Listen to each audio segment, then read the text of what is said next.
पावन श्री वृंदावन धाम की भूमि पर परम पूज्य सदगुरुदेव भगवान द्वाराचार्य जगत गुरु निम्बारकाचार्य श्री मुकुंद देवाचार्य पीठाधीश्वर श्री राधेश्याम शरण देवाचार्य जी महाराज के मार्गदर्शन में विश्व प्रसिद्ध भगवान श्री कृष्ण की नगरी श्री धाम वृंदावन परिक्रमा मार्ग मिथिला कुंज आश्रम में निरंतर 24 घंटे अखंड श्री युगल नाम महामंत्र संकीर्तन 30 वर्षों से चल रहा है और अखंड अहर्निश 24 घंटे सदा श्री धाम वृंदावन में मिथिला कुंज में चलता रहेगा। आज विश्व भर में अनेकों मंदिर हैं, किंतु भागवत का कोई मंदिर नहीं है। तब हमारे पूज्य गुरुदेव के भजन संकल्प से ये भाव जागा कि श्री धाम वृंदावन में एक अलौकिक भागवत मंदिर बने, जिसमें वृंदावन आने वाले सभी भक्तगण एक साथ संपूर्ण भागवत श्लोक का दर्शन कर सकें। सदगुरुदेव के इस भाव को साक्षात करने के लिए विश्व में प्रथम बार श्री धाम वृंदावन मिथिला कुंज आश्रम में श्रीमद् भागवत महापुराण के 18,000 श्लोक शिलालेख लिखित भव्य दिव्य श्रीमद् भागवत महापुराण मंदिर बनने जा रहा है। आप सब भी इस दिव्य भागवत मंदिर में अपना तन मन धन से सहयोग कर श्री धाम वृंदावन में अक्षय पुण्य प्राप्त करें। एक श्लोक शिलालेख की सेवा राशि मात्र 5100 रुपए है, जिसमें आपके नाम से एक श्लोक शिलालेख पर लिखा जाएगा। इसी प्रकार से आप 2 श्लोक की दान राशि 11,000 रुपए, 5 श्लोक की दान राशि 25,000 रुपए, 11 श्लोक की दान राशि 51,000 रुपए और 21 श्लोक की राशि है 1,01,000 रुपए देकर अनंत पुण्य के भागी बन सकते हैं। कहा गया है कलयुग केवल नाम आधारा। हम सब भी श्री धाम वृंदावन में अपने नाम से या अपने पूर्वजों के नाम से या घर में समस्त विघ्न बाधाओं को दूर करने के लिए श्री धाम वृंदावन में अखंड संकीर्तन कराने का अलौकिक पुण्य प्राप्त कर सकते हैं। साथ ही आपके द्वारा प्रदान किया गया सेवा राशि से हरि नाम संकीर्तन के साथ साथ संतों का भोजन एवं गौ माता के लिए गौग्रास समर्पित किया जाएगा। आप निम्न राशि प्रदान कर सदस्यता ग्रहण कर सकते हैं। एक दिन का संकीर्तन राशि मात्र 1500 रुपए, एक माह का संकीर्तन राशि मात्र 15,000 रुपए, 12 माह की संकीर्तन राशि मात्र 21,000 रुपए से आपके नाम से निरंतर अखंड श्री युगल नाम हरि नाम संकीर्तन के साथ साथ साल के 12 माह में 12 दिन 12 संतों का भोजन गौग्रास आदि सेवाएं आपके मरणोपरांत भी चलते रहेंगे। अतः आप एक छोटा सा संकल्प लेकर हमसे जुड़ सकते हैं और श्री धाम वृंदावन मिथिला कुंज आश्रम में आप आजीवन सदस्य रहेंगे। आप वृंदावन में जब भी आएंगे तो आपके रहने की निशुल्क व्यवस्था रहेगी। Account number 155805001309। अकाउंट होल्डर नाम Mithila Kunj trust, RTGS, NEFT, IFSC code ICIC 00010017, branch Vrindavan. Mobile number 9410810861। UPI Mithila Kunj trust @ICICI। ये संस्था 80G के अंतर्गत कर मुक्त है, जिसके द्वारा आप अपने दान पर टैक्स की छूट प्राप्त कर सकते हैं। आपके दान राशि की रसीद आपको बाय पोस्ट संस्था द्वारा भेजी जाएगी। साथ में आपको संस्था का प्रमाण पत्र भी दिया जाएगा। आइए हम सब मिलकर इस दिव्य भागवत मंदिर में अपना तन मन धन से सहयोग कर श्री धाम वृंदावन में एक अलौकिक भागवत श्लोक मंदिर का निर्माण करें। अधिक जानकारी के लिए संपर्क करें और मिथिला कुंज आश्रम से जुड़ने के लिए फेसबुक, यूट्यूब और इंस्टाग्राम मिथिला कुंज ऑफिशियल पेज को फॉलो करें।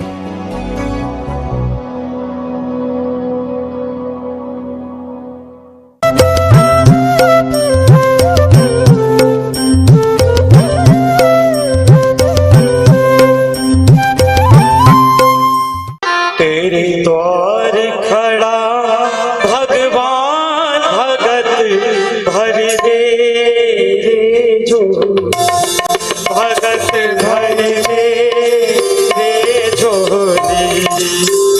तेरे द्वार खड़ा भगवान भगत भर दे रे झोली, भगत भर दे रे झोली।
धरती देख रे, डोला गगन है सारा, डोल उठी है सारी धरती देख रे, डोला गगन है सारा।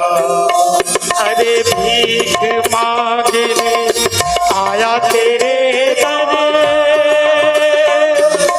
ओ भीख मांगने आया तेरे दर, जगत का पालन हारा रे, जगत का पालन हारा। मैं आज तेरा मेहमान, मैं आज तेरा मेहमान, की युग युग रहेगी तेरी शान, भगत भर दे रे झोली, भगत भर दे रे झोली।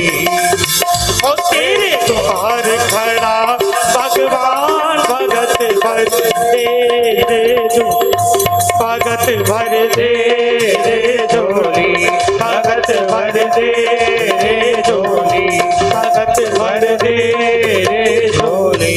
बोले बामन भगवान की जय। भगवान बामन के सुंदर रूप माधुरी को देखकर राजा बलि ने सोचा कि मैं कौन सी स्तुति करूं, क्या कहूं। उनको मालूम भी नहीं कि ये साक्षात परब्रह्म परमात्मा है। उनको तो लगा कि आज मेरे घर पर कोई श्रेष्ठ ब्रह्मचारी आए, लेकिन बस उन ब्रह्मचारी को देखकर कहा, अद्यना पितर तृप्ता, अद्यना पापितम कुलम, अद्यशिष्ट क्रतुरयम्, यद भवा नागितो गृहम्। आप कहते हो कि भगवान की पूजा करने में प्रसन्नता नहीं होती है, आप कहते हो कि भगवान के भजन करने में मुस्कुराहट नहीं होती है, आप कहते हो कि भगवान के पूजन करके हमें क्या मिलेगा, लेकिन आप अगर भागवत श्रवण करते हो तो देखो एक असुर सम्राट ने भगवान के उन रूप को देखकर, वामन भगवान के उन छवि को देखकर महाराज क्या कहा, हे प्रभु आज हम धन्य हो गए। अब आप किसी के पास जाते हो कि हम पूजा करें, प्रसन्नता नहीं हो रही।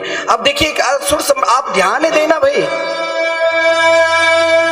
अतिना पितरस तृप्ता, जिस दिन आप भगवान की कथा श्रवण करने के लिए जाते हो तो कोई आपको कहे कि आपके पितर की अकाल मृत्यु हुई है, उसका उद्धार नहीं हुआ है, तो ये गलत है। आप जिस दिन मुख से सीताराम राधे श्याम का उच्चारण कर लिया, उसी दिन आपके समस्त पितर भगवान के दिव्य धाम चले जाते हैं। अतिना पितरस तृप्ता, इतना ही नहीं, आप कहते हो कि हमारे कुल में पवित्रता नहीं है, हम तो सही है, लेकिन और जो हमारे कुल में जन्म लिए हैं उनके अंदर पवित्रता है ही नहीं। अरे वहां पवित्रता नहीं, वहां तो मन देखता है। लेकिन राजा बलि ने केवल उनके रूप को देखकर क्या कहा, अद्यना पापितम कुलम। आप जानते हो जिस दिन आप 3 काम कर लेते हो ना, भगवान की कथा श्रवण कर लेते हो, भगवान की कीर्तन गा लेते हो और भगवान का स्मरण कर लेते हो, उस दिन आपके कुल में अगर किसी भी प्रकार के दोष है और पवित्रता है तो समस्त कुल पवित्र हो जाते हैं केवल प्रभु के शरण में जाने से।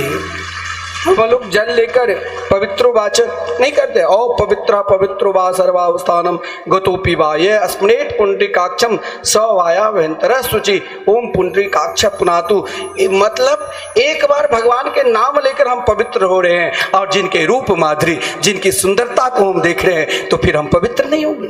केवल हम ही नहीं, हमारे समस्त पितर लोग, हमारे समस्त कुल पवित्र हो जाते हैं। लेकिन महाराज कुल पवित्र हो गया, पितर दिव्य धाम चले गए, लेकिन हमें क्या मिला? हमें अगर लाभ नहीं मिला तो हम भगवान के शरण में क्यों जाएंगे? तो राजा बलि ने कहा, अद्य सृष्ट क्रतुरयम्, प्रभु मेरे भोजन भी कोई बढ़िया नहीं, हम शुद्ध फलाहार करने वाले नहीं हैं। मेरे भोजन भी दूषित है, मेरे खान पान दूषित है। देखिए, खान पान भी दूषित है तो भी नहीं घबराना, तो भी भगवान के शरण में जाना, तो भी भगवान की कथा सुनना, तो भी भगवान की कीर्तन करना।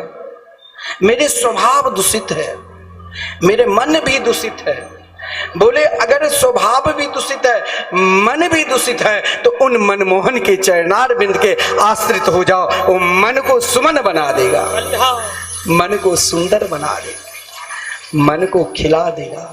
क्योंकि राजा बलि ने कहा अद्य सृष्ट कृतोरयम् यद भवानागृतो गृह। लेकिन अब ये भाव तो कोई भक्त ही कर सकता है। आप महाराज, अभी कथा हो रही है तो संजय जी के आप लोग सोचते होंगे भाई आयोजन जो इतने बड़ा हुआ है तो इसमें 2-4 लाख नहीं 10-20-25 लाख खर्चा हो जाता है। अब खर्चा होंगे तो क्या आएगा? नहीं, जरूर आएगा। किसी न किसी माध्यम से भगवान उससे कई गुना दे देते। आप स्वयं एक दिन अपने आप को विचार करना, आपके घर के पड़ोसी आपके दरवाजा पर आते हैं तो आप उसे 1 कप चाय पिला देते हो ना।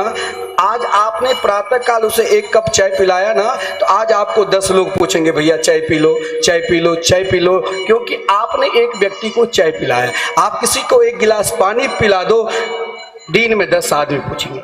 आप अगर किसी भगवान को समर्पित करते हो तो भगवान स्वयं खोज कर आपको समर्पित करेंगे, भगवान आपको देंगे, भगवान आपसे लेंगे। तो राजा बलि ने कहा कि इन ब्रह्मचारी को दे। उनको पता नहीं कि साक्षात ब्रह्मा, साक्षात भगवान है, साक्षात परमात्मा है। राजा बलि ने कहा कि आपको हाथी घोड़ा चाहिए या आपको कोई महल चाहिए, मैं दे दूं। यहाँ तक कहा कि महाराज अब आप ब्रह्मचारी धर्म छोड़कर क्या विवाह करना चाहते हो, मैं विवाह करा दूं, जो चाहिए मांगो। यहाँ तक कह दिया यद यद बटो वांछसि तत् प्रतीक्षा में। हे प्रभु, आज लगता है कि मैं आपको सर्वस्व दे दूं। भगवान ने कहा मैं तो लेने ही आया हूं और सर्वस्व देकर मुझे कुछ नहीं चाहिए। हे मेरे गोविंद, हे मेरे वामन, मुझे तो केवल आप चाहिए। भगवान वामन को जब राजा बलि ने कहा कि मुझे आप चाहिए तो भगवान ने कहा अब इससे बोलना तो पड़ेगा, अब काम नहीं चलेगा। हाथ में झूली माला है, बगल में छतरी है, एक हाथ में कमंडलू है। उसी समय शुक्राचार्य जी को देखकर अब यहाँ गुरुदेव की जरूरत। शुक्राचार्य जी ने देखा कि आज राजा क्या कारण है कि इन ब्रह्मचारी की सेवा में लगे हैं। हजारों ब्रह्मचारी आगे चले गए। शुक्राचार्य जी ने ध्यान किया, ज्यों ही इधर भगवान ने भी बोलना प्रारंभ किया और बोलना प्रारंभ केवल भगवान प्रशंसा कहाँ से की। भगवान ने कहा कि राजा बलि, केवल आप ही महाराज इस प्रकार दानी स्वभाव नहीं है। आपके पिता महाराज बेरोचन, जिसके पास देवराज इंद्र शत्रु गए थे मांगने के लिए, अपना सिर दे दिया था। आपके दादा महाराज प्रहलाद जी, जिसके कारण भगवान उनके लिए अवतार लिया। आपके परदादा हिरण्यकश्यपु, जिनकी कानों की कुंडल रावण की भी शक्ति नहीं थी, जिन्हें रावण ने कैलाश पर्वत को उठा लिया था, वो हिरण्यकश्यपु के कानों की कुंडल भी नहीं उठा पाए। आप इतने प्रभावशाली घर के हैं, लेकिन जो आपके दादा परदादा के अंदर गुण है सो आपके पति पत्नी के अंदर गुण है। धन्य है विंध्यावली। हाथ सोने की कलश में जल भरकर महाराज भगवान वामन की स्वागत कर रहे हैं और इधर राजा बलि उनकी पूजा कर रहे हैं। कहा धन्य है, लेकिन मैं क्या करूं, मुझे महाराज केवल पदाने त्रीणि दैत्येंद्र समीतानि पदा मामा, मुझे 3 कदम भूमि इसीलिए चाहिए क्योंकि आप जैसे राजा के निकट बैठकर मैं भजन करना चाहता हूं। अब तो और श्रद्धा जगी, भाई ऐसे महात्मा आए हैं मेरे द्वार पर, मैं आज सर्वस्व दे दूं। भगवान ने कहा तेरा मन है तो मैं लूंगा ही, लेकिन अब देने की संकल्प प्रारंभ क्या। देखिए, मन में अगर आपको जितना ही समर्थ है उतना ही दान करो। अगर आपने मन से भी बोल दिया तो वो भी एक संकल्प हो जाता है, और संकल्प अगर मन से भी संकल्प, राजा बलि ने मन से ही अभी संकल्प क्या था, आज मैं सर्वस्व दे दूं, लेकिन अगर आप बोलकर नहीं देते हो तो उसे गिरगिट बनना पड़ता है। राजा नृग जैसे समर्थशाली को गिरगिट बनना पड़ा था। आगे आप कथा श्रवण करो। लेकिन शुक्राचार्य जी ने कहा, अरे तुम जानते नहीं ये कौन है? ये अभी तो बामन अंगुल के रूप में देख रहे हो। ऐसे बेरोचिने साक्षात भगवान विष्णुरव्यय कस्यपा ददितेर्जातो देवानां कार्य साधिक। अरे मूर्ख, तुम मेरे शिष्य होकर तुम इसे पहचाना नहीं? वो गुरु गुरु नहीं है। जिन गुरु स्वयं परमात्मा के मार्ग पर जाकर अपने शिष्य को उन मार्ग पर नहीं ले जा रहे हैं, तो गुरु के विषय में भी कहा गया। आजकल गुरु देखते हो, इतना गुरु बनने के लिए शौक हो गया है, जो माइक से प्रचार करेंगे और कान में दीक्षा भी नहीं देंगे।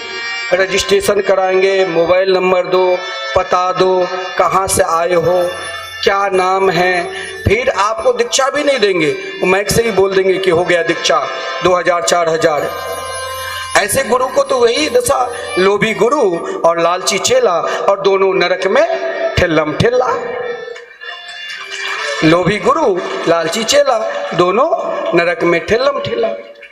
गुरु तो वो है जो परमात्मा को पहचान करा दे कि क्या कहा, अरे शुक्राचार्य जी ऐसा बेरोचने साक्षात, अरे बेरोचन कुमार बलि, ये कौन है जानते हो? ये अव्यय है। व्याकरण में अव्यय शब्द जो है, जिसका कहीं नाश ही न हो, ये अजन्मा है। ये केवल देवताओं की कार्य सिद्धि के लिए कश्यप अदिति के पुत्र बनकर आया है। आप जानते हो, इनके 3 कदम संपूर्ण ब्रह्मांड हो जाएगा। धन तुम्हें दिया है तो दान करो, मैं मना नहीं कर रहा हूं, लेकिन अपना 10वां अंश ही दान करो। राजा बलि ने कहा कि गुरुदेव धन्य है, आपने आज मुझे पहचान करा दिया, भगवान है। यहां तक शुक्राचार्य जी ने कहा तुम झूठ बोलो, कुछ ऐसा स्थान है जहां असत्य बोलना भी सत्य माना जाता है। 8 स्थान है, वहां आप असत्य बोलते हो ना तो पाप नहीं। दिन में न जाना हम कितने बार असत्य बोलते हैं। क्या? स्त्री सुनर्म विवाहे च वित्यर्थे प्राण संकटे गो ब्राह्मणार्थे हिंसायाम ना नृतम स्याप जुगुप्स्या। कोई उल्टा स्त्री के मध्य में नरम, यानी हंसी मजाक में भी हम असत्य बोलते, उसे भी पाप नहीं माना गया। किसी की बेटी की शादी नहीं होती है, आपके असत्य बोलने से अगर उनकी शादी हो जाए तो भी वो पाप नहीं माना जाता है। धन के रक्षा के लिए कोई व्यापार करता है, वहां अगर सत्य बोलने लग जाएगा तो व्यापार नहीं चलेगा, तो वहां भी असत्य बोलने से पाप नहीं लगता है। किसी के प्राण संकट में गो की रक्षा के लिए भी असत्य बोलना पड़े तो पाप नहीं लगता है। लेकिन एक शिष्य को जब ये पहचान करा दिया कि साक्षात परब्रह्म परमात्मा है, शुक्राचार्य जी की बात पर विश्वास नहीं की। राजा बलि ने संकल्प किया। शुक्राचार्य जी ने कहा गया है कि जिस गंगा सागर टोटी में से जल निकल रहा था उसमें छुप गए थे, तो भगवान ने कुशा से उनके आंख फोड़ दिया। कहा गया है कोई दान करता है ना और कोई सामने वाले मना करते हैं तो अगला जन्म अंधा होना पड़ता है। दूसरा ये भी भाव देखो अध्यात्म दृष्टि कि मानो भगवान ने कहा गुरु को सब दृष्टि होनी चाहिए, उनके लिए बड़ा छोटा सब बराबर है। राजा बलि ने संकल्प किया, भगवान के चरणों में प्रणाम के, ज्यों ही प्रणाम के तो बामन से अब छोटा ने विशाल रूप में केवल राजा बलि के ऊपर भगवान के चरणार बिंद की कृपा देखिए। केवल राजा बलि को उन विशाल रूप में, विश्व रूप में उनको कुछ नहीं दिखाई दिया, केवल पारिसेवनम भगवान की जो श्रेष्ठ भक्ति है उन भक्ति राजा बलि को मिला। उन्हीं भक्ति की कृपा से राजा बलि नवधा भक्ति के आत्मनिवेदन भक्त के आचार्य हो गए। भगवान ने भुजाओं से 10 दिशा को नाप लिया। एक बार में एक ही पांव से पृथ्वी लोक, दूसरे बार सीधे ब्रह्मलोक पहुंच गए, जहां ब्रह्मा जी ने अपने कमंडलों से जल निकाल कर भगवान के चरण धोए। वही चरण की जल आज हम गंगा जी के दर्शन करते हैं, भगवान के चरण से निकली हुई ही गंगा जी है। बोली गंगा मैया की जय। इधर महाराज जब भगवान बामन ने राजा बलि के 2 ही कदम में सर्वस्व ले लिया तो दूतों को आदेश दिया। पहला, जामवंत से कहा कि जाओ त्रिलोकी में घोषणा कर दो, अब राजा बलि की सत्ता है ही नहीं। अब देखिए, हमें अगर हम भगवान के निकट जाते, तनिक खांसी जुकाम भी हो गई तो डर जाते हैं कि भैया हमारे अंदर ऐसा क्या भाव हो गया जो अब हम नहीं जाएंगे। तनिक कष्ट भी मिल गया तो हम डर जाते हैं, परंतु राजा बलि को सर्वस्व ले लिया। यहां तक कि जामवंत से कहा जाओ अब त्रिलोकी में कह दो कि राजा बलि के राज नहीं, अब वामन के राज। इतना ही नहीं, महाराज जामवंत को आदेश दिया कि गरुड़ जी को आदेश दिया कि इसे आप जरूर हथकड़ी और बेड़ियां लगाओ। इधर राजा बलि ने परमात्मा के चरणार बिंद की ओर देख रहे हैं। इधर विंध्यावली ने परमात्मा से कृपा की, प्रभु आपने मेरे पति के ऊपर जो अभिमान था उस अभिमान को दूर दे कर दिया, क्योंकि इसके अंदर ये भाव था कि मैं राजा हूँ और आपसे जो भगवान सबको देते हैं उसे कहा यद यद बटो वांछसी तत्प्रतीक्षा में।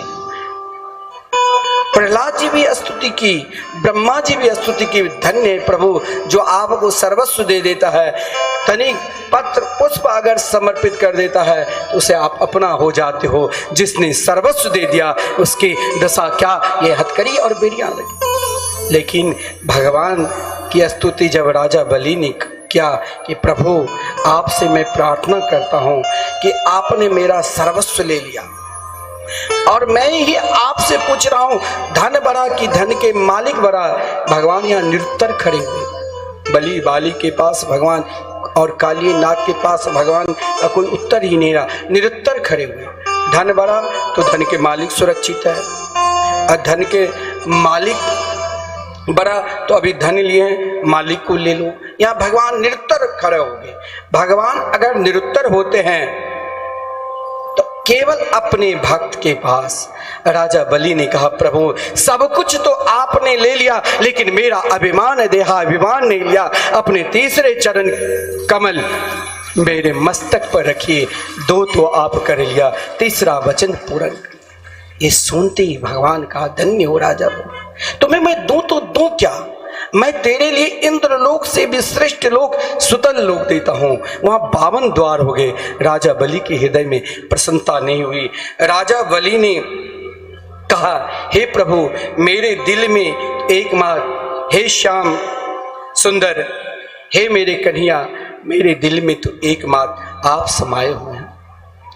श्याम जिसके दिल में, जिसके मन में, जिसके हृदय में वो विराजमान है, उसे फिर दुनिया नहीं चाहिए, उसे तो केवल ठाकुर ही चाहिए। कहा प्रभु मैं सुतल लोक तब ही जाऊंगा जब आप मेरे साथ चलोगे, और जिस द्वार से निकलूं, जिस ओर निकलूं, हे गोविंद मैं तेरा चरणार बिंद का ही दर्शन करूं, और मुझे कुछ चाहिए ही। भगवान एक रूप से तो राजा बलि के साथ सुरतल लोग गए, एक रूप से अपने गुरुदेव को स्वर्ग की संपत्ति लौटाकर और इंद्र के छोटे भाई उपेंद्र के रूप में विख्यात हो गए। लेकिन स्वयं को हमें भी अपने आप को भगवान में समर्पित होना पड़ेगा, उन श्याम सुंदर में समर्पित होना पड़ेगा और पुकारना पड़ेगा। हम सब मिलकर पुकारे हे प्रभु एक दिन न एक दिन मेरे ऊपर भी कृपा। श्याम दिल ना दुखाया करो, ओ श्याम दिल ना दुखाया करो, ओ मेरे घर आया जाया करो, मेरे घर आया जाया करो, मेरे घर आया जाया करो, मेरे घर आया जाया। ओ श्याम दिल ना दुखाया करो, श्याम दिल ना दुखाया करो, ओ श्याम दिल ना दुखाया करो, मेरे घर आया जाया करो, मेरे घर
दुखाया करो, यूं न नजरे चुराया करो, ओ श्याम दिल ना दुखाया करो, श्याम दिल ना दुखाया करो, ओ श्याम दिल ना दुखाया करो, श्याम दिल ना दुखाया करो, ओ श्याम दिल ना दुखाया करो, मेरे घर आया जाया करो, मेरे घर आया जाया करो, श्याम दिल ना दुखाया करो, श्याम दिल ना दुखाया करो।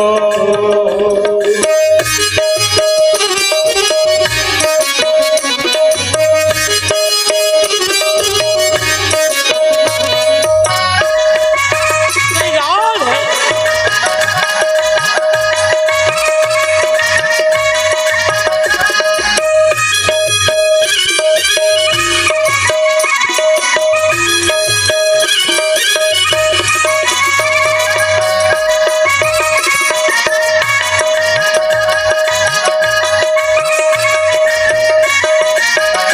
आना तो मर्जी तेरी श्याम, आना तो तेरी मर्जी है श्याम, ओ आना तो तेरी मर्जी है श्याम, आना तो तेरी मर्जी है श्याम, ओ आना तो तेरी मर्जी है श्याम, मेरी मर्जी से जाया करो, मेरी मर्जी से जाया करो, ओ श्याम दिल ना दुखाया करो, श्याम दिल ना दुखाया करो, ओ श्याम दिल ना दुखाया करो, मेरे घर आया जाया करो, मेरे घर आया जाया करो, ओ श्याम दिल ना दुखाया करो, श्याम दिल ना दुखाया करो, ओ श्याम दिल ना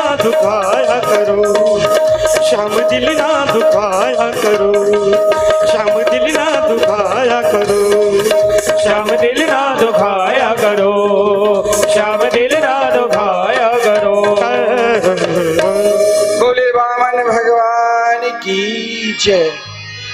एक बात आप ध्यान देना, बहुत लोग कहते हैं जहां भी मिलते हैं, जहां भी कहीं पर जाता हूं, कोई वृंदावन दर्शन करने के लिए आते हैं, और आजकल तो हमारे आश्रम में भारतवर्ष के कथावाचक सब आते हैं, और सबका वही वृद्धाश्रम के नाम पे, गौ के नाम पे उनका प्रकल्प चलता रहता है। तो वहाँ टीवी पर देखकर माता लोग पहुँचती है तो सब यही कहते हैं कि मेरे को घर से बहू ने निकाल दिया। अरे बहू क्यों निकाला? तू भी तो कभी बहू थी ना, तुमने अपनी सास ससुर की सेवा की। और मैं दावा के साथ व्यासपीठ से कह रहा हूं, अगर तुमने सास ससुर की सेवा करोगे तो तुमको भी अपना बेटा बहू उसी प्रकार सेवा करेंगे। और महाराज, जब तुमने सास ससुर को अपमान करोगे तो क्या तेरे बेटा बहू तुमको पूजा करेंगे?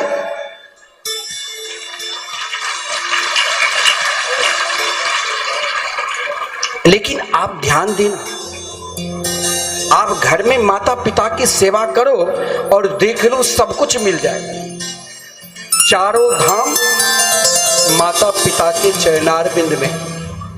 चारों धाम छोड़ो, स्वयं भगवान भी, अगर आप माता पिता की सेवा करते हो तो भगवान भी आपके निकट आकर आपके चरणारविंद के पास आते। दुनिया भगवान के चरणारविंद के पास जाते हैं, लेकिन जब आप माता पिता की सेवा करते हो तो भगवान आपके पास आ जाएंगे। और आपने सुना था, मैं प्रथम ही दिन बताया कि भक्त सम्राट पुंडरीक ने कैसी माता की सेवा की।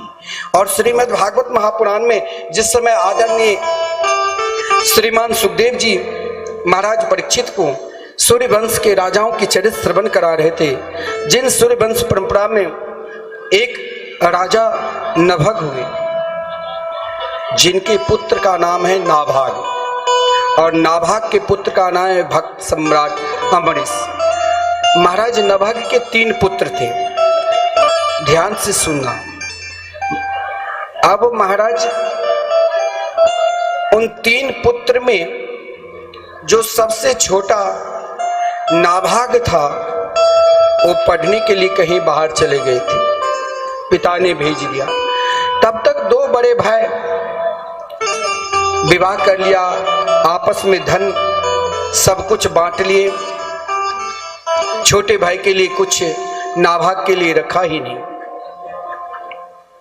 जब नाभाग पढ़कर लौटे तो भाई से कहा कि आप लोग सब कुछ बांट लिए, मेरे लिए क्या रखा है?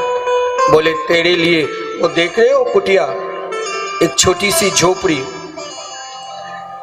अपने तो महल में था लेकिन माता पिता के लिए एक झोपड़ी बना दिया था। कहा जाओ तेरे हिसाब में बस पिता की सेवा है, अपने पिता की सेवा करो, तेरे को कुछ नहीं मिलेगा। अब पिता के अंदर तो सामर्थ्य नहीं था कि अपने बड़े पुत्र से लड़े। बेटा तो वही है, पुत्र तो वही है जो महाराज जिंदा रहते हुए भी सेवा करे और जब ऊपर पधार जाए स्वर्ग लोक तो उससे भी अपने पिता के लिए। आज देखिए श्री संजय झा जी अपने श्री स्वर्गीय श्री पिता वेदानंद झा जी की स्मृति में करें, यानी स्वर्ग लोक से भी कोई लोक है, स्वर्ग लोक के बाद ब्रह्मलोक है, ब्रह्मलोक के बाद महाराज विष्णु लोक है, उससे भी लोक लोकांतर परम धर्म श्रेष्ठ दिव्य वृंदावन साकेत धाम है। पुत्र तो वही है जो अपने पिता के लिए श्रेष्ठ स्थान पर भेजे कि नित्य प्रिया प्रीतम की गोद में रहे मेरे पिता, नित्य उनके दिव्य लीला के दर्शन करे, नित्य धाम में वृंदावन में विराजमान। अब दोनों भाई ने पिता की सेवा ने की तो नाभाग ने कहा बेटा मेरे पास तो कुछ है ही नहीं, लेकिन बेटा मुस्कुराते हुए कहा नहीं नहीं पिताश्री आप है ना तो मेरे लिए सब कुछ है। अपने पिता की सेवा करने लग गया। अब देख लो सेवा की फलस्वरूप। आप कहते हो कि सेवा से, अरे महाराज छोटे से बच्चे के पढ़ने में मन नहीं लगता है, स्मरण शक्ति कम है, तो कोई उपाय करने की जरूरत नहीं, मात्र माता पिता के चरणों में प्रणाम कराओ। हमारे शास्त्र में कहा गया है अभिवादन शीलस्य नित्यम वृद्धोप सेवन चत्वारि तेषां वर्धन्ते आयुर्विद्या यशो बलम। केवल माता पिता बड़े बुजुर्ग को आप आदर सम्मान करके देखो, वहां आपको फिर ना विद्या ढूंढने की जरूरत, ना धन ढूंढने की जरूरत, ना यश ढूंढने की जरूरत और ना आयु के लिए कोई अनुष्ठान करने की जरूरत। केवल माता पिता की चरणार बिंद में ही सब कुछ आपको मिलेगा। दोनों भाई मौज मस्ती से रहने लग गया, लेकिन नाभाग पिता की सेवा करने लग गई। पिता ने कहा, पिता विद्वान थे, कहा चिंता मत करो तेरे पास वो धन है, एक दिन तुम ही अयोध्या नरेश बनो। कुछ ब्राह्मण लोग यज्ञ कर रहे थे जिनके पात्र सोना के ही थे। यज्ञ करते करते सरयू किनारे यज्ञ कर रहे थे, एक मंत्र को भूल गया। पिता ने कहा जाओ इस समय ब्राह्मण देव लोग यज्ञ कर रहे हैं और वेद का एक मंत्र है जिस मंत्र को उन लोगों को स्मृति हो गई है, आप जरा याद दिला देना। पिता की आज्ञा स्वीकार कर नाभाग पहुंच गए उन ब्राह्मण देव के पास जिन ब्राह्मणों ने सरयू के निकट स्वर्ग प्राप्ति की कामना लेकर यज्ञ कर रहा था, जिस यज्ञ में उदात अनुदात कारण भेद हो जाने के कारण, आप कोई अनुष्ठान करते हो ना तो अनुष्ठान में बहुत नियम है, भूमि शयन, सात्विक भोजन, किसी के अनिष्ट सोचना नहीं। अगर आपने ये सब कार्य किया तो अनुष्ठान खंडित हो जाता है। लेकिन भगवान के नाम इतना सरल है कि आप किसी भी स्थिति में खाते पीते सोते जागते उठते बैठते हर परिस्थिति में भगवान नाम को ले सकते हो। नाम के लिए कोई नियम ही नहीं है, केवल हमें पुकारना है। अब पिता की आज्ञा स्वीकार कर नाभाग उन ब्राह्मणों को मंत्र याद दिला दिया। ब्राह्मण सब की सब धन वहीं छोड़कर कहा, महाराज आपने मुझे मंत्र को याद दिलाकर आप यहीं पर निवास करिए, हम अब जा रहे हैं स्वर्गलोक। उसी समय हाथ में त्रिशूल लिए हुए एक काला कोलोटा विशाल रूप धारण कर वहां पर आगे कहा, नाभाग के पुत्र नाभाग, इस पर मेरा अधिकार है, नहीं विश्वास है तो तुम जा अपने पिता से पूछ कर आओ। पिता के पास गए, पिता ने से कहा, सब कुछ सत्य बता दिया। पिता ने कहा, तुम धन्य हो, वो कोई और नहीं, वो साक्षात भोलेनाथ भगवान शंकर अढरदानी है। भगवान तो इतने भोलेनाथ है, आप 2 बार महादेव महादेव बोल दोगे तो वो सब कुछ आपको प्रदान कर देगा। अब महाराज पिता ने कहा, सब कुछ इनको समर्पित कर देना। गए उनके चरणों में प्रणाम किया नाभाग और कहा, प्रभु ये सब कुछ तो आपका ही अंश है। जब से दक्ष प्रजापति ने यज्ञ किया, यज्ञ के बाद उनके यज्ञ में विघ्न हुए तो समस्त देवताओं ने यज्ञ के बाद जो भी कुछ मिले वो भोलेनाथ के अंश है। पिता के वचन सत्य बता दिया। भोलेनाथ बहुत प्रसन्न हुए, कहा कि हे नाभाग तुम धन्य हो, आज से तुम्हारे अंदर वो शक्ति होगी, जिस देवता का स्मरण करोगे उन देवता आपको दर्शन देंगे। इस प्रसंग को श्रवण करने से जिनके विद्या अध्ययन में मन नहीं लगता है और महाराज सफलता नहीं मिलती है, तो ये प्रसंग जो श्रीमद् भागवत महापुराण के 9वें स्कंद में 1 से लेकर महाराज 12 श्लोक तक इनका जो गान करते हैं उनका स्मरण शक्ति आ जाती है। अब पिता की सेवा के फलस्वरूप देखो, उनके पुत्र का नाम है अम्बरीश, और अम्बरीश के चरित्र तो अलौकिक है। भक्ति निष्ठ होने के लिए 64 प्रकार की वर्णन है, लेकिन कहा गया है कि महाराज जीवन में सर्वोपरि वैष्णव धर्म को स्वीकार करना है, परमात्मा को प्राप्त करना है।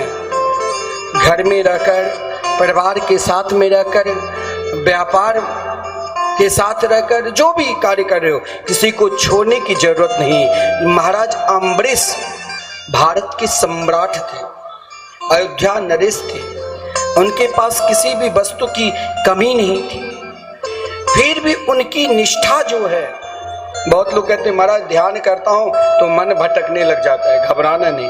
बहुत लोग कहते हैं जब आंख बंद करके आप भगवान के सुंदर रूप को देखो तो मन और कहीं चला जाता है। जो हम महाराज पूर्व के काम के वो याद आ जाती है, भगवान की याद आती है, फिर भी घबराना नहीं। हमें जीवन में 3 निष्ठ सर्वोपरि कहा गया। पहला सर्वप्रथम हरि नाम निष्ठ, दूसरा तुलसी निष्ठ और तीसरा एकादशी निष्ठ।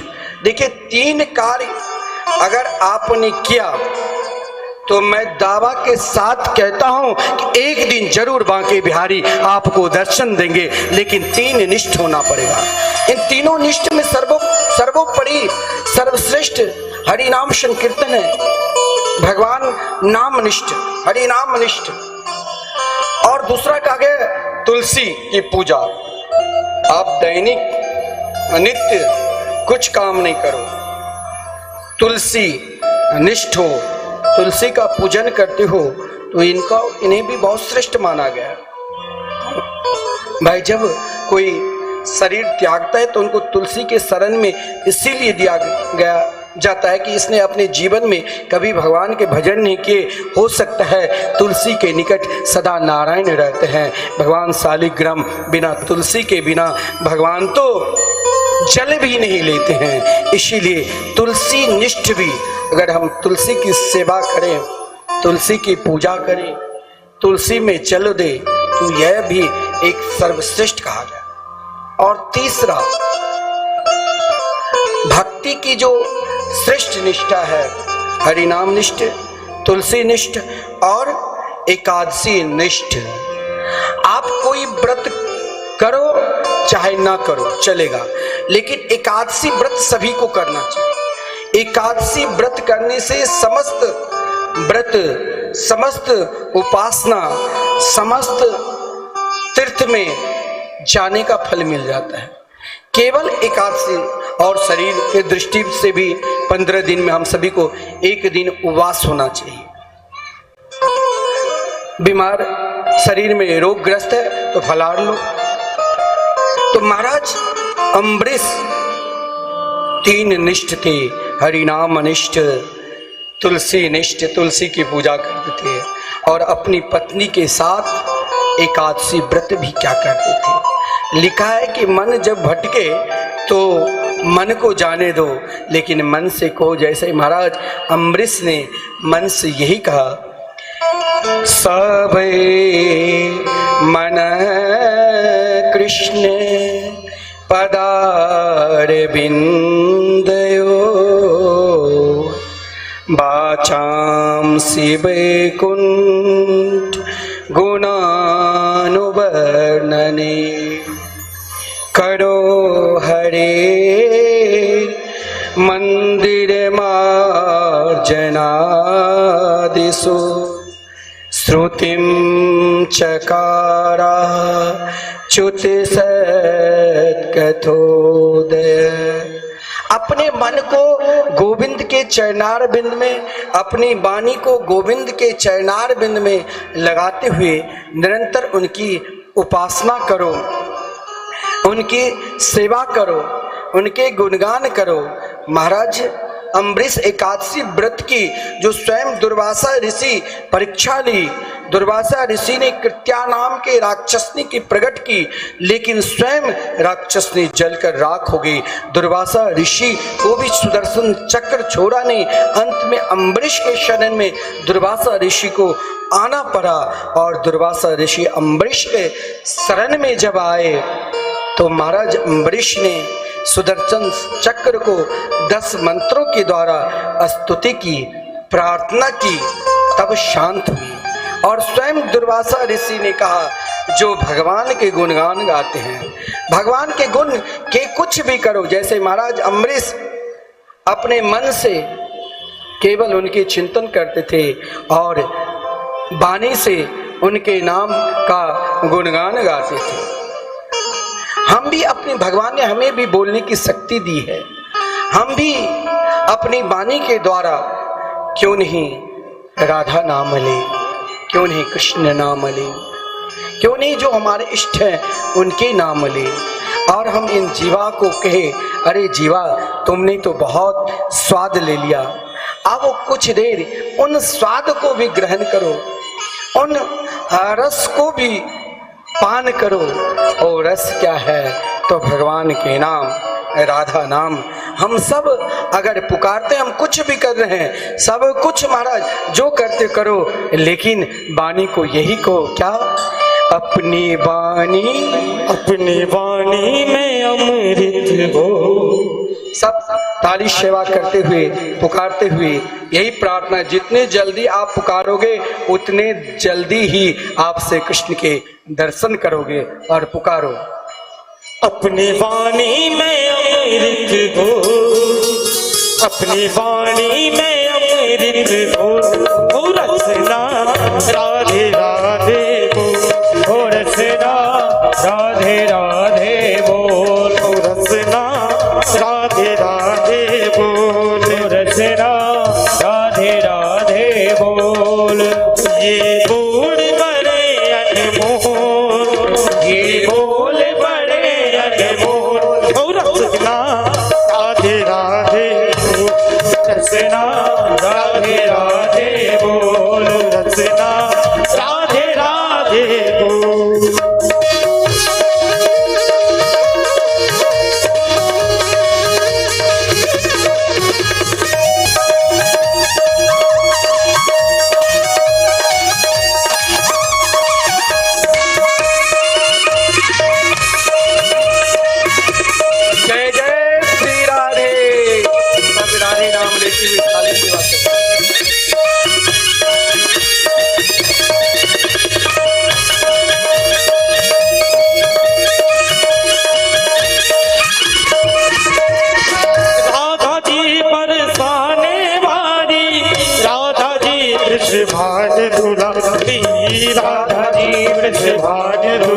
दुलारी, राधा जी वृषभान दुलारी, राधा जी बरसाने वाली, राधा जी वृषभान दुलारी, राधा जी वृषभान दुलारी, राधा जी वृषभान दुलारी।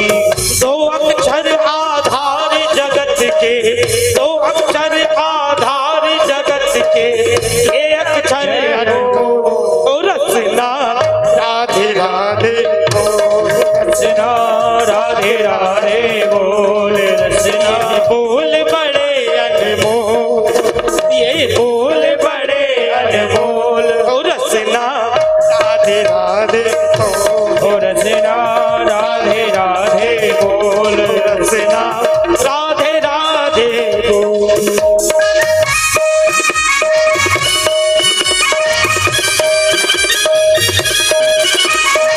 बोल बांके बिहारी लाल की जय हो।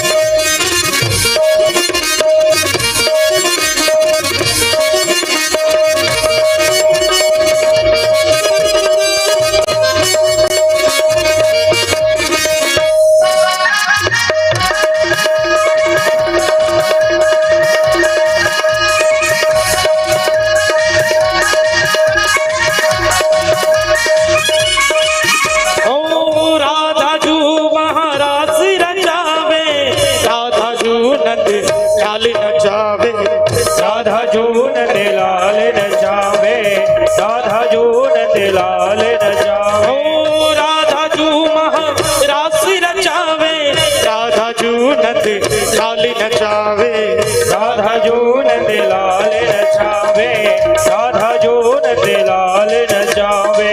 इन छवि को भर ले नैनन में, इन छवि को भर ले नैनन में, भटक न दर दर चो ओ रसना राधे राधे बोल, रसना राधे राधे बोल, रसना राधे राधे, रसना राधे राधे बोल। ओ अपनी वाणी में अमृत घोल, अपनी वाणी में अमृत घोल, ओ रसना राधे राधे बोल, रसना राधे राधे बोल।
बनवारी, बिन राधा नहीं मिले बनवारी, बिन राधा नहीं मिले बनवारी, बिन राधा नहीं सजे बिहारी, बिन राधा नहीं मिले बनवारी, बिन राधा नहीं मिले बनवारी, बिन राधा नहीं मिले बनवारी। ओ इनके चरण पकड़ ले नंदन, इनके चरण पकड़ ले नंदन, भटक न दर दर छोड़, ओ रसना राधे राधे बोल, ओ रसना राधे राधे बोल, ओ रसना राधे राधे बोल, ओ रसना राधे राधे बोल।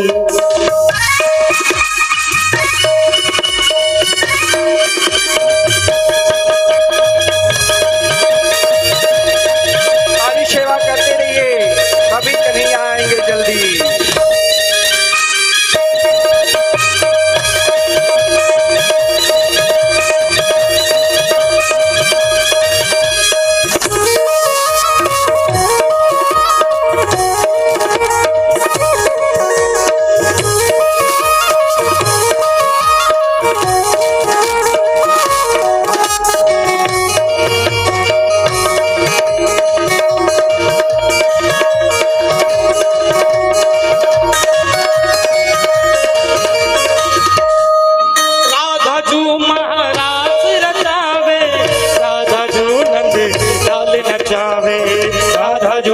नंदलाल न जावे, राधा जो नंदलाल न जावे।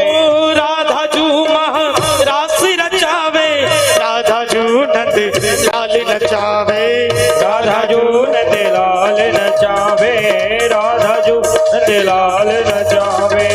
इन छवि को भर ले नैनन में, इन छवि को भर ले नैनन में, अंतर के पद हो रचना। राधे राधे बोल रचना, राधे राधे बोल रचना, राधे राधे बोल रचना, राधे राधे बोल रचना, राधे राधे बोल रचना, राधे राधे बोल रचना, राधे राधे बोल रचना, राधे राधे बोल।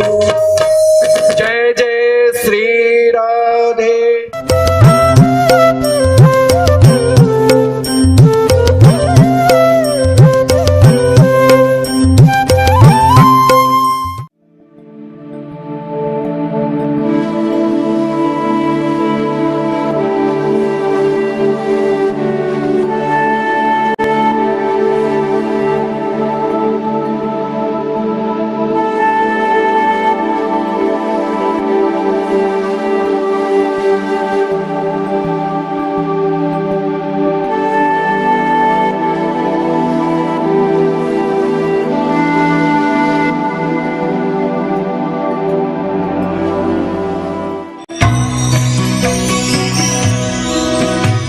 परम पावन श्री वृंदावन धाम की भूमि पर परम पूज्य सदगुरुदेव भगवान द्वाराचार्य जगत गुरु निम्बारकाचार्य श्री मुकुंद देवाचार्य पीठाधीश्वर श्री राधेश्याम शरण देवाचार्य जी महाराज के मार्गदर्शन में विश्व प्रसिद्ध भगवान श्री कृष्ण की नगरी श्री धाम वृंदावन परिक्रमा मार्ग मिथिला कुंज आश्रम में निरंतर 24 घंटे अखंड श्री युगल नाम महामंत्र संकीर्तन 30 वर्षों से चल रहा है और अखंड अहर्निश 24 घंटे सदा श्री धाम वृंदावन में मिथिला कुंज में चलता रहेगा।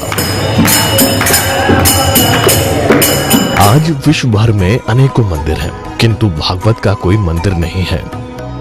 तब हमारे पूज्य गुरुदेव के भजन संकल्प से ये भाव जागा कि श्री धाम वृंदावन में एक अलौकिक भागवत मंदिर बने, जिसमें वृंदावन आने वाले सभी भक्तगण एक साथ संपूर्ण भागवत श्लोक का दर्शन कर सकें। सदगुरुदेव के इस भाव को साक्षात करने के लिए विश्व में प्रथम बार श्री धाम वृंदावन मिथिला कुंज आश्रम में श्रीमद् भागवत महापुराण के 18,000 श्लोक शिलालेख लिखित भव्य दिव्य श्रीमद् भागवत महापुराण मंदिर बनने जा रहा है। आप सब भी इस दिव्य भागवत मंदिर में अपना तन मन धन से सहयोग कर श्री धाम वृंदावन में अक्षय पुण्य प्राप्त करें। एक श्लोक शिलालेख की सेवा राशि मात्र 5100 रुपए है, जिसमें आपके नाम से एक श्लोक शिलालेख पर लिखा जाएगा। इसी प्रकार से आप 2 श्लोक की दान राशि 11,000 रुपए, 5 श्लोक की दान राशि 25,000 रुपए, 11 श्लोक की दान राशि 51,000 रुपए और 21 श्लोक की राशि है 1,01,000 रुपए देकर अनंत पुण्य के भागी बन सकते हैं। कहा गया है कलयुग केवल नाम आधारा। हम सब भी श्री धाम वृंदावन में अपने नाम से या अपने पूर्वजों के नाम से या घर में समस्त विघ्न बाधाओं को दूर करने के लिए श्री धाम वृंदावन में अखंड संकीर्तन कराने का अलौकिक पुण्य प्राप्त कर सकते हैं। साथ ही आपके द्वारा प्रदान किया गया सेवा राशि से हरि नाम संकीर्तन के साथ साथ संतों का भोजन एवं गौ माता के लिए गौग्रास समर्पित किया जाएगा। आप निम्न राशि प्रदान कर सदस्यता ग्रहण कर सकते हैं। एक दिन का संकीर्तन राशि मात्र 1500 रुपए, एक माह का संकीर्तन राशि मात्र 15,000 रुपए, 12 माह की संकीर्तन राशि मात्र 21,000 रुपए से आपके नाम से निरंतर अखंड श्री युगल नाम हरि नाम संकीर्तन के साथ साथ साल के 12 माह में 12 दिन 12 संतों का भोजन गौग्रास आदि सेवाएं आपके मरणोपरांत भी चलते रहेंगे। अतः आप एक छोटा सा संकल्प लेकर हमसे जुड़ सकते हैं और श्री धाम वृंदावन मिथिला कुंज आश्रम में आप आजीवन सदस्य रहेंगे। आप वृंदावन में जब भी आएंगे तो आपके रहने की निशुल्क व्यवस्था रहेगी। अकाउंट नंबर 158505001309 अकाउंट होल्डर नाम Mithila Kunj trust, RTGS, NEFT, IFSC code ICIC 00011017, branch Vrindavan, mobile number 9410810861, UPI Mithila Kunj trust @ICICI।